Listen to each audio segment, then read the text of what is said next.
बीमा धारकों के लिए अच्छी खबर, पॉलिसी सरेंडर करने पर भी अब नहीं होगा ज्यादा नुकसान। अगर आप अपनी जीवन बीमा पॉलिसी को अपने मूल समय से पहले तोड़ते हैं तो उस पर आपको सरेंडर चार्ज देना पड़ता है। हालांकि बीमा नियामक अब इस सरेंडर चार्ज को कम करने पर विचार कर रहा है। इसका फायदा ये होगा, पॉलिसी धारक भुगतान के लिए प्रीमियम का पहले से अधिक हिस्सा लेकर घर जा सकेंगे। बीमा शब्दावली में सरेंडर चार्ज या पेनल्टी होती है जो आप किसी बीमा पॉलिसी को लेते समय उसे पहले तोड़ने पर कंपनी को चुकाते हैं। Insurance regulatory and development authority of India यानी कि IRDAI ने हाल ही में सभी कैटेगरी के बीमा उत्पादों के लिए एक नए रेगुलेशन का प्रस्ताव पेश किया है। हालांकि इस रेगुलेशन का सबसे अधिक असर पारंपरिक एंडाउमेंट कैटेगरी में देखने की उम्मीद है। एंडाउमेंट पॉलिसी में मैच्योरिटी पर एक लमसम भुगतान की गारंटी होती है और इसमें प्रॉफिट देने वाले प्लान भी आते हैं। इस प्रस्ताव के अमल में आने के बाद बीमा धारकों के लिए क्या कुछ बदलने वाला है, आइए जानते हैं। सरेंडर नियमों में बदलाव का मतलब ये होगा कि जो पॉलिसी धारक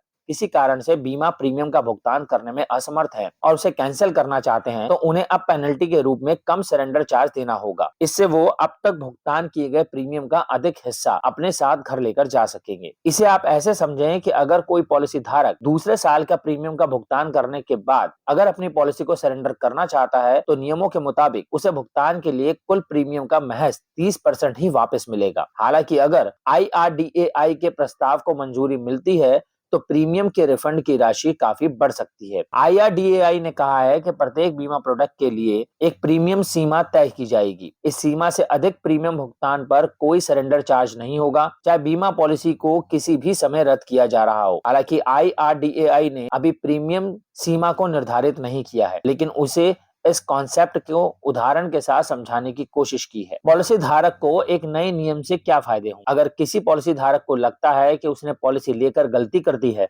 अगर किसी व्यक्ति को लगता है कि उसने पॉलिसी लेकर गलती कर दी है या उन्हें धोखे से पॉलिसी बेची गई है या अब उनकी आर्थिक स्थिति ऐसी नहीं है कि वो सालाना प्रीमियम का भुगतान कर सके, तो ऐसे में वो उस प्लान को आराम से कैंसिल करा सकते हैं। सच्चाई सरकार ने कहा कि मौजूदा सरेंडर चार्ज लोगों को लंबी अवधि के नॉन लिंक्ड प्लान लेने से हतोत्साहित करते हैं। हालांकि IRDAI का नया प्रस्ताव ग्राहकों के हित में है। इससे नॉन लिंक्ड बीमा पॉलिसी अब पहले से अधिक आकर्षक हो जाएगी। ऐसा इसलिए क्योंकि इस तरह की पॉलिसी का एक बड़ा हिस्सा बीच में लैप्स हो जाता है या ग्राहक उसे सरेंडर कर देते हैं। ये देखा गया है कि अधिकतर पारंपरिक बीमा पॉलिसी वाले ग्राहक 5वें साल में अपनी पॉलिसी को लैप्स कर देते हैं। नए सरेंडर चार्ज के बाद अब इन पॉलिसी धारकों को पहले से अधिक पैसा मिलने की उम्मीद है। उदाहरण के लिए भारतीय जीवन बीमा निगम LIC के पॉलिसी की संख्या और प्रीमियम के आधार पर परसिस्टेंट रेशियो क्रमशः 42.45% और 55.17% है। परसिस्टेंट रेशियो जितना कम होता है, पॉलिसी लैप्स के मामले में उतने ही अधिक होते हैं। नए सरेंडर नियम निश्चित तौर पर ऐसे बीमा धारकों को बड़ा फायदा पहुंचा सकते हैं।